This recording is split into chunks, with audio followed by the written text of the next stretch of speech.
Hello guys, welcome to my YouTube channel Medi Math Classes. तो आज जो हम बात करने वाले हैं, हमारे पास एक नया चैप्टर है, इसको बोलते हैं इशू ऑफ डिबेंचर। देखो भाई, सबसे पहली बात तुम्हें ध्यान रख के चलना है कि इस चैप्टर को समझने से पहले हमें इसका जो पिछला चैप्टर है इसको बोलते हैं इशू ऑफ इक्विटी शेयर है। ठीक है, पहले में जो इसका पिछला चैप्टर भाई वो आना चाहिए।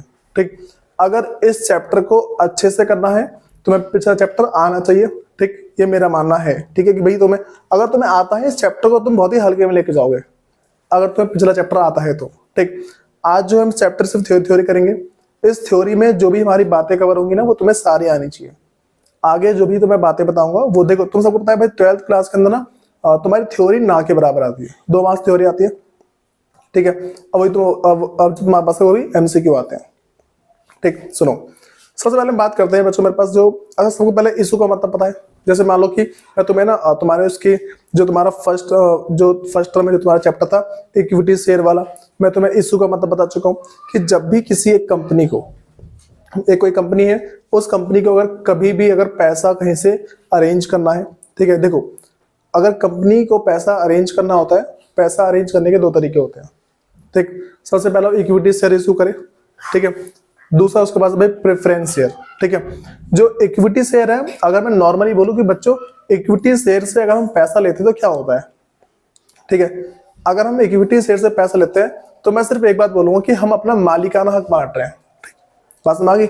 इक्विटी शेयर का मतलब क्या है? मालिकाना हक बांट रहे हैं। ठीक है, लेकिन मैं बोलता हूँ मेरे पास डिवेंचर है या फिर जैसे मान लो प्रेफरेंस शेयर है, डिवेंचर हो जाए फिर मेरे पास क्या प्रेफरेंस शेयर हो जाए। ठीक, इस केस में क्या होता है भाई, हम मालिकाना हक नहीं बांट रहे होते हैं। यहाँ पे हमारे पास क्या होता है, ऐसा होता है कि हम उनसे उधार पैसे लेते हैं। ठीक है, अगर डिवेंचर, चलो मैं डिवेंचर के बारे में बता रहा हूँ। ठीक है, मेरे पास जो डिवेंचर है ना भाई, सुनो डिवेंचर की तो मैं बहुत ही सिंपल सी बातें बताऊंगा कि मेरे पास जो डिवेंचर है इसका मानना यही होता है कि भाई डिवेंचर हम अगर किसी को इशू करते हैं, हम उससे एक अमाउंट लेंगे और उससे हर साल, ठीक, हम क्या उनसे हर साल एक जो है उनको क्या है कि देखो जैसे मैंने उससे पैसे ले लिए पहले, हर साल ना उसको एक फिक्स्ड रेट ऑफ इंटरेस्ट वापस करता रहूंगा। एक जैसे मान लो कि मैं किसी से 1 लाख रुपए लिए और मैं मान लो कि 9% डिवेंचर है। ठीक है, अच्छा डिवेंचर के नाम होते हैं ऐसे, जैसा ना इक्विटी शेयर होते थे वो सिर्फ इक्विटी शेयर है। प्रेफरेंस शेयर में 9% प्रेफरेंस शेयर, 6% प्रेफरेंस शेयर ऐसा होता है। तो डिवेंचर मेरे पास सेम है। ठीक है, 9% डिवेंचर, 10% डिवेंचर, 12% डिवेंचर, 15% डिवेंचर ऐसा होता है। ठीक, अब सुनो मेरे पास क्या होता है भाई कि अगर मैं डिवेंचर को इशू करता हूं ना, हमारा प्रॉफिट हो चाहे ना हो, ठीक, हमें उस पर इंटरेस्ट देना पड़ता है। क्यों देना पड़ता है? लोन एक तरीका, ध्यान रखे चलना, मैंने कहा debenture is a kind of loan. ठीक है, मेरे पास एक टाइप की बोरोइंग होती है। ठीक, हमने जनता से पैसा लिया है लेकिन क्या लोन की फॉर्म में लिया है।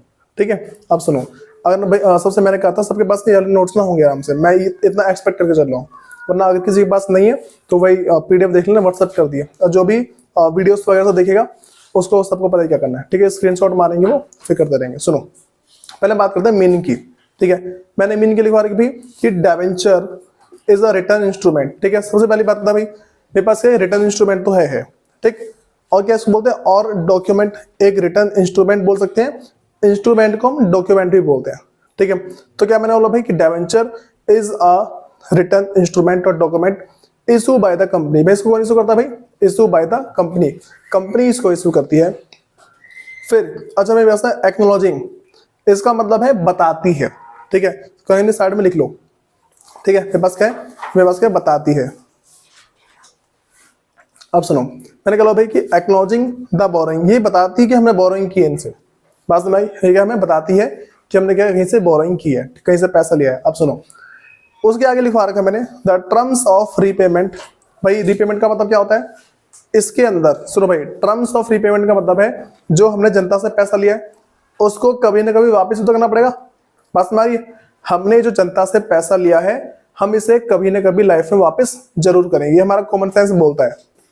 ठीक है, तो भाई बस करें भाई the terms of repayment of principal. ठीक है भाई, पता है प्रिंसिपल का मतलब क्या है? जो तुमने अमाउंट, मतलब कि जो तुमने अमाउंट ना बोरो किया है, बात समझ आ रही है? जो तुमने अमाउंट बोरो किया है, साइड में लिख लो इसको, अमाउंट बोरो।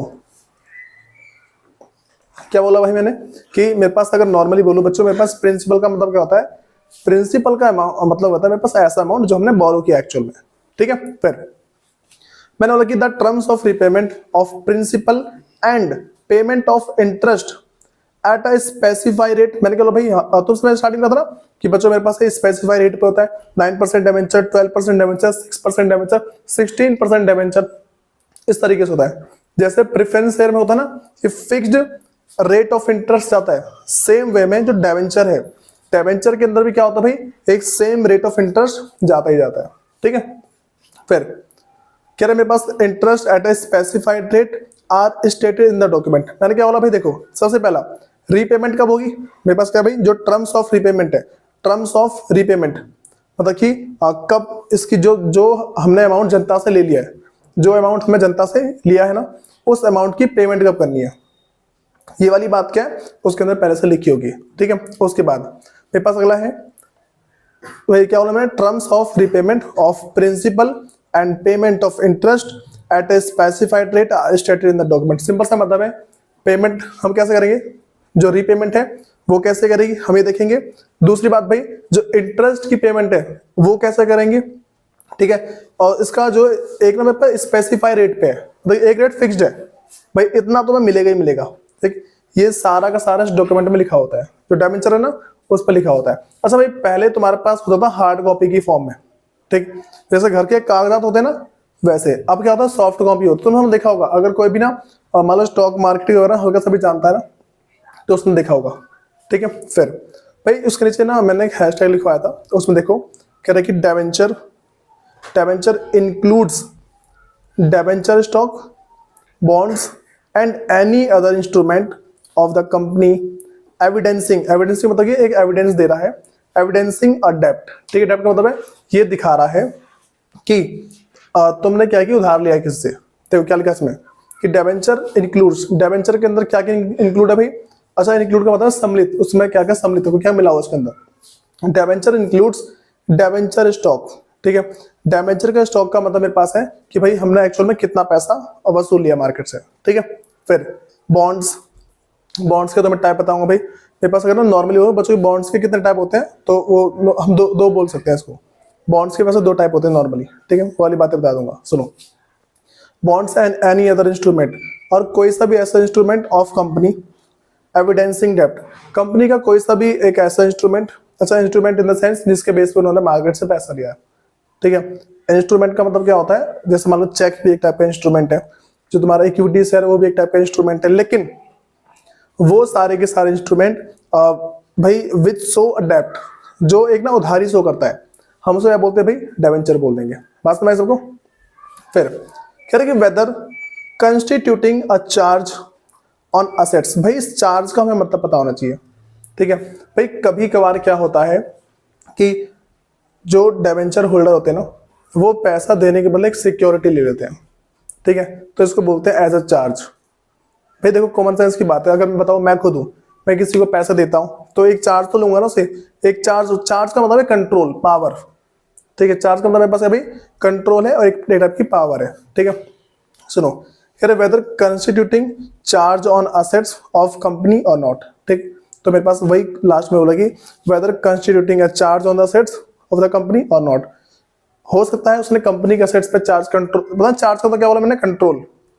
ठीक है, तुम चार्ज का मतलब वही साइड में लिख लो भाई, इसका मतलब क्या होता है कंट्रोल, कंट्रोल इसका मतलब। सुनो whether constituting a control on the assets of company और नॉट, वहां पे देखो जो डिबेंचर होल्डर है उसका कंपनी के असेट्स पे कंट्रोल हो चाहे ना हो उसको डिबेंचर माना जाएगा। ठीक है, बोलो भाई इसमें किसको दिक्कत है।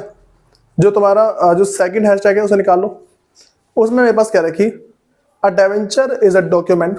ठीक है, मेरे पास डिबेंचर क्या भाई, a document given by the company, company देती है एज एविडेंस, एविडेंस सबूत के रूप में देती है ऑफ डेप्ट, किस बात का भाई, डेप्ट का। डेप्ट का मतलब है कि हमने तुमसे उधार लिया, तुमने हमको उधार दिया, इस बात का।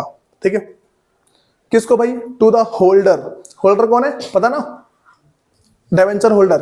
ठीक है, जैसे मान लो कि अगर इक्विटी शेयर होता हम बोलते हैं equity share holder, preference share है प्रेफरेंस शेयर होल्डर।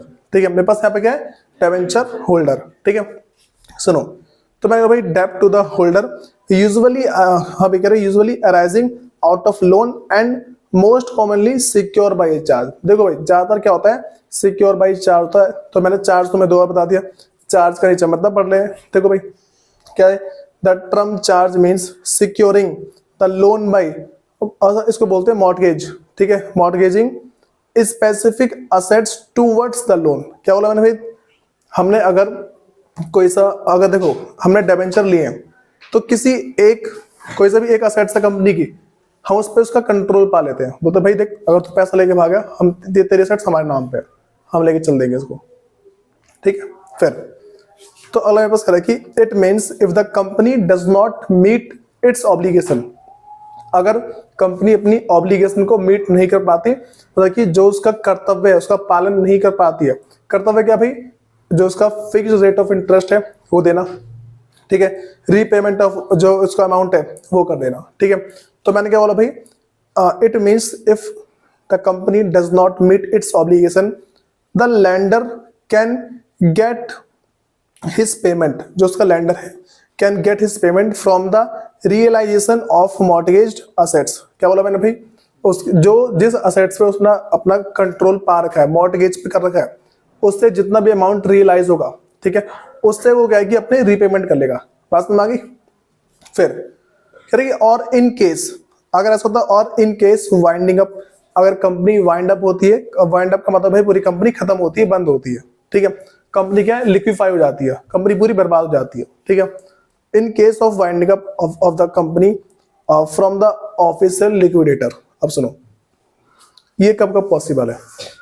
क्या बोला मैंने, ये जो मैं बोल रहा हूँ कि जो भी मॉर्टगेज है, ठीक है, मॉर्टगेज जो असेट्स है, इसको हम बेच के, मतलब इससे जो पैसा रियलाइज होगा, ये हम कब कर सकते हैं। मैं तुमसे बस इतना बोल रहा हूँ कि अगर हम मॉर्टगेज जो हमारे एसेट्स है, अगर हम उसको किस किस केस में बेच सकते हैं। सबसे पहला, if company does not, if it do not meet its obligation.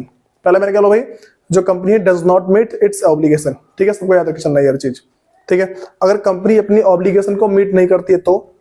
दूसरी बात भाई, अगर क्या है कि कंपनी को घोषित कर दिया जाता है कि भाई अब क्या है कि तेरी बारात निकल चुकी है, बात समझ आ गई, मतलब कि लिक्विफाई हो गया है वो। बोलो इसमें दिक्कत किसको है भाई। अगले पे आ जाओ एक बार, कैरेक्टरिस्टिक्स और फीचर्स ऑफ डिबेंचर है, ठीक है। सुनो, अगर तुम्हें ऊपर की सारी बात समझ में आ गई, मैं गारंटी दे रहा हूं तुम्हें सारी बात समझ में आ जाएगी। सबसे पहला point, debenture is the written document, समझ में आ गई बात।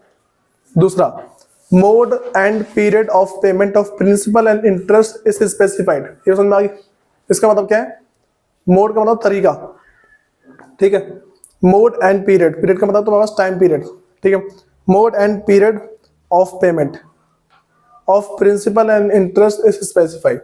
जो तुम्हारे पास ना मोड, तरीका, ठीक है, और जो पीरियड है किसका भाई, payment of principal and interest मेरे पास क्या स्पेसिफाई होगा।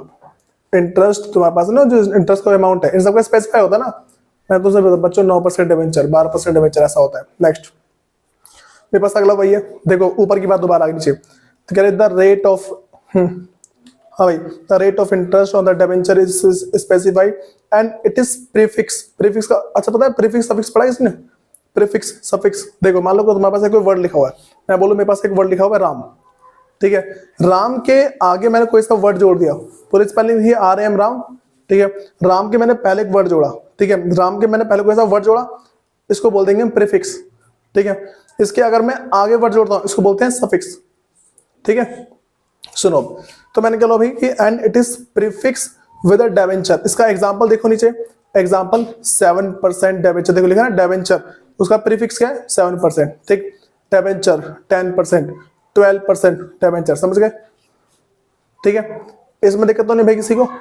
हाँ भाई नेक्स्ट, अगला फोर्थ पॉइंट मेरे पास है, हाँ, it is borrowing of company. भाई मैंने बोला कि बच्चों मेरे पास क्या होती है, कंपनी की बोरोइंग होती है, कंपनी एक टाइप का लोन होता है, कंपनी ने मार्केट से बोरोइंग लिया। नेक्स्ट कह रहे it is normally secure by way of charge. भाई तो मैं बता चुका हूँ मेरे पास क्या सिक्योर होता है। अच्छा मुझे बताओ कि अगर मैं किसी भी कंपनी को, कोई कंपनी है, अगर मैं उसको भाई बताओ, अगर मैं उसको पैसा दूंगा, मैं पागल थोड़ी ना, मेरे बेटा ले जा, बस तू मेरे को पर्चा लिख के दे दे, ले जा पैसे, ऐसा होगा नहीं, ठीक है। भाई हम क्या करते हैं, बोलेंगे बात ऐसी है, तेज मत बन, एक कोई सा जो तेरा मॉर्टगेज है ना, वो मेरे पास रखवा के जा, मेरे कंट्रोल में कर जा। अच्छा भाई वो उसके घर रखवा के नहीं जाएगा, एक ना लीगली बातें होती हैं, ठीक, एग्रीमेंट बन जाता है कि भाई अगर कोई सीन हुआ मैं तेरी एसेट्स मेरे पास आ जाएगी, ठीक है, ये सारी बातें होती हैं। सुनो, मेरे पास वही अगला मेरे पास है लास्ट का, interest on debenture is charge against profit, बता चुका हूँ। चार्ज देखो मेरे पास एक होता है, सुनो तो होता है ना, जो हम क्या कि पेमेंट दो तरीके से ले सकते हैं, जो पेमेंट है दो तरीके से होते हैं। देखो मैं तुमसे बोल दूं, मेरे पास अगर पेमेंट है, पेमेंट दो तरीके हैं इसके। पहला मेरे पास क्या भाई, देखो पहला मेरे पास ऐसा होता है कि इन फेवर ऑफ प्रॉफिट, ठीक है। दूसरा है देखो चार्ज अगेंस्ट प्रॉफिट, ठीक है। दूसरा क्या होता है भाई, फेवर, ठीक है।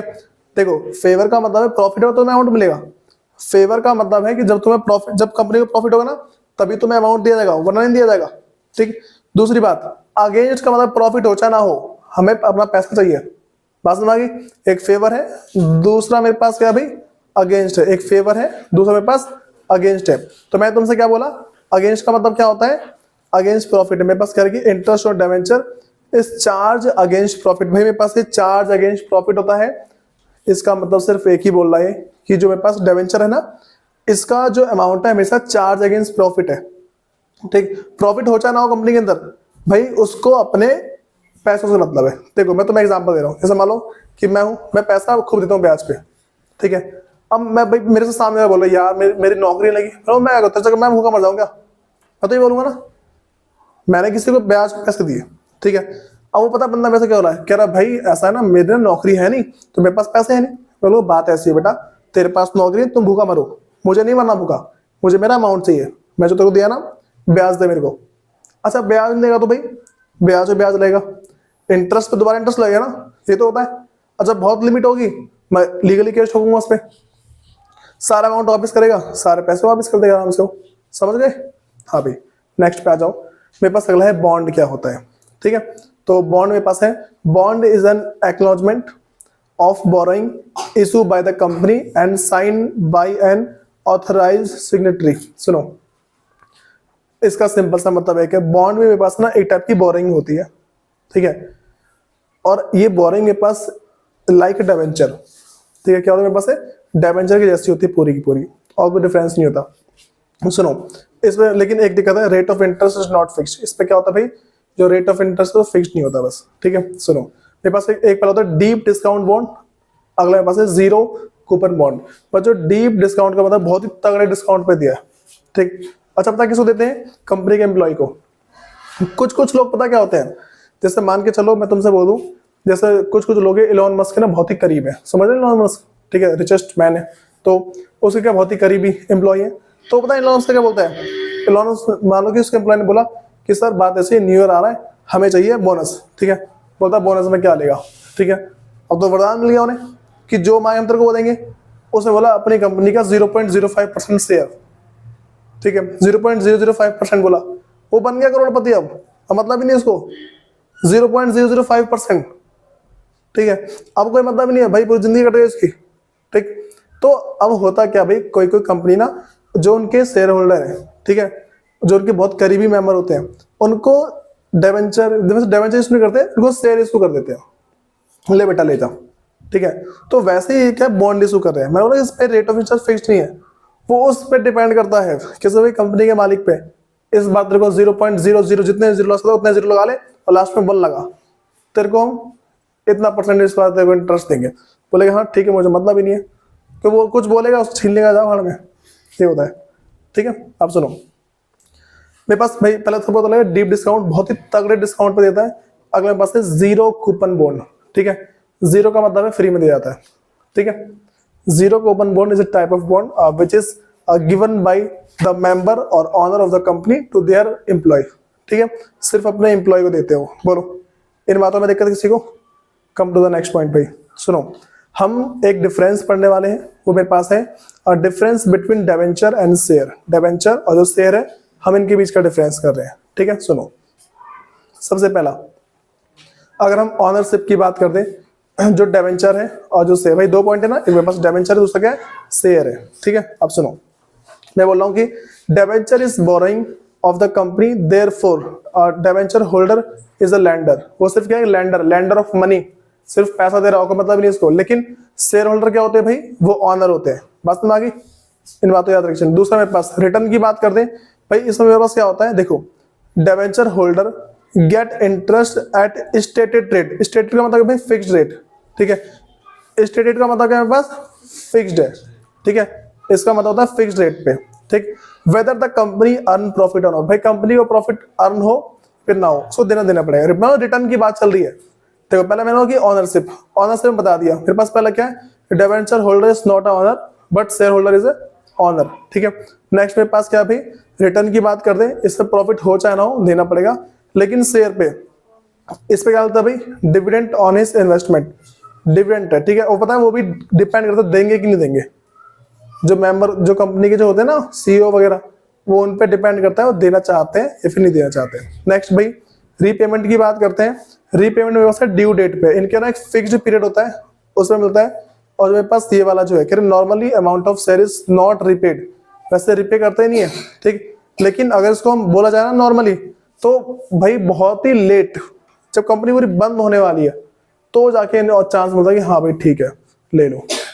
अगला इशू एट डिस्काउंट, भाई डिबेंचर को डिस्काउंट कर सकते हैं, डिस्काउंट भी इशू कर सकते हैं, इसको नहीं कर सकते, ठीक है, वो तुम्हारा कॉमन सेंस काम करना चाहिए। जो शेयर है, share can not be issue at discount, तुम्हें अगर पिछला चैप्टर पढ़ा है तो। सिक्योरिटी की बात करते हैं भाई, ये मेरे पास ये वाला सिक्योर होता है किससे भाई, एक असेट से, उसमें लिखा है नीचे assets of the company, debenture may और may not be secure by charge on the assets of the company, ये सिक्योर हो सकता है बट ये सिक्योर नहीं है, शेयर इज नॉट सिक्योर, ठीक। कंपनी जब पैसा लेकर भागती है ना तो शेयर होल्डर मर जाता है एकदम से, ठीक है। अगला है कन्वर्टिबिलिटी, भाई इसको कन्वर्ट कर सकते हैं, और इसको जो मेरे पास क्या, देखो मैंने कहा कि एक्सेप्ट कन्वर्टेबल प्रेफरेंस शेयर, ठीक, सिर्फ कन्वर्टेबल प्रेफरेंस शेयर को छोड़ के और बाकी किसी को कन्वर्ट नहीं कर सकते, समझ गए। नेक्स्ट भाई अगर वोटिंग राइट बोले, इनके पास कोई वोटिंग राइट नहीं होता, इनके पास होता है, रिस्क की बात करते हैं, इसमें मेरे पास कम रिस्क होता है, इसमें ज्यादा रिस्क होता है, ठीक है। मेरे पास बोलते हैं priority as to repayment of principal, इनको फर्स्ट प्रायोरिटी दी जाती है पहले वाले को, और इनको लास्ट दी जाती है, ठीक है। जब सबकी पेमेंट कर देते हैं ना, डिवेंचर की, प्रेफरेंस शेयर की, उसके बाद जाके इसकी पेमेंट होती है, समझ गए भाई क्या बोलना चाह रहा हूं मैं, एनी इशू। हाँ भाई नेक्स्ट पॉइंट हमारे पास है, डिवेंचर होल्डर कौन होते हैं बच्चों, और शेयर होल्डर कौन होते हैं, बताने की जरूरत लग रही है किसी को, अगर कोई चाहता है तो, ठीक है भाई, इसका स्क्रीनशॉट मार लेना अगर जो ऑनलाइन वीडियो देखेगा तो।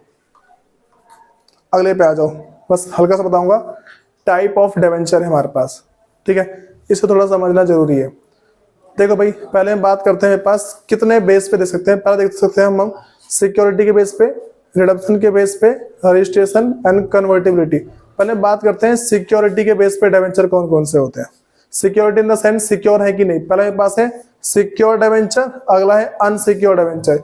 देखो भाई सिंपल सी बात बोलूंगा कि secure debenture are those debenture which is secured by a charge, समझ रहे हो, चार्ज का मतलब बता चुका हूं ना, which is secure by a charge, ठीक है।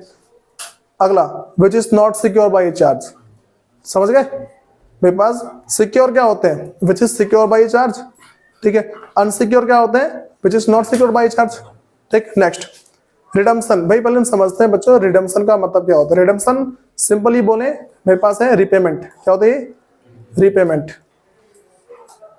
रीपेमेंट कब कर देंगे इसकी, अगर तुम्हें ये वाली बातें पता लगी कि जो रीपेमेंट है उसकी कब होगी, तो सारी बात समझ जाओगे, ठीक है। Redemption point of view, redeemable debenture, ठीक है, इररिडीमेबल। देखो रिडीमेबल क्या होते हैं, which can be redeem after a specific period of time, ठीक है।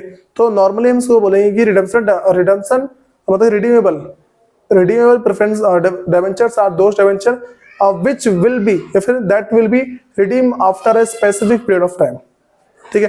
जिसको किसी भी एक मान लो कि 4 साल के बाद रिडीम कर देंगे, 5 साल के बाद, 10 साल के बाद रिडीम करेंगे, उनकी पेमेंट कर दी जाती है भाई, जिनसे मैंने पैसा लिया उसकी पेमेंट करते हैं।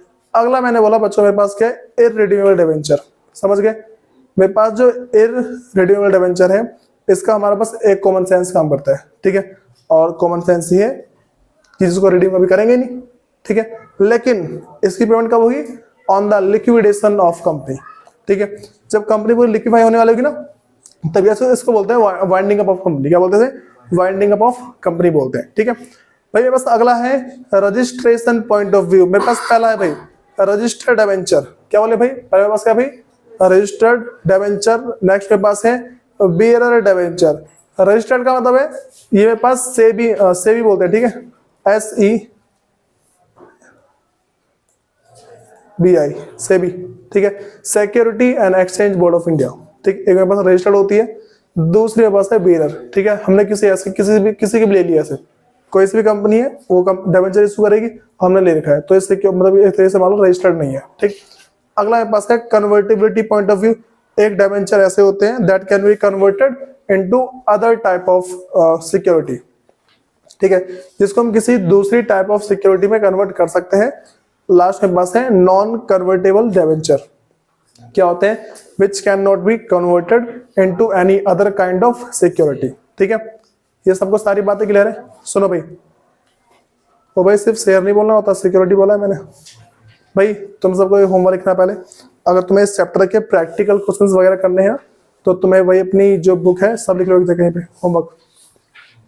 जो तुम्हारी बुक है TS ग्रेवाल, ठीक है, TS ग्रेवाल के तुम्हारे पास है, जिसके पास नई बुक है, ठीक है, जिसके पास न्यू बुक है, उसमें क्वेश्चन नंबर 63, कहाँ तक भाई? क्वेश्चन नंबर 63 है, वो तुम्हारे सारे के सारे हो जाना चाहिए।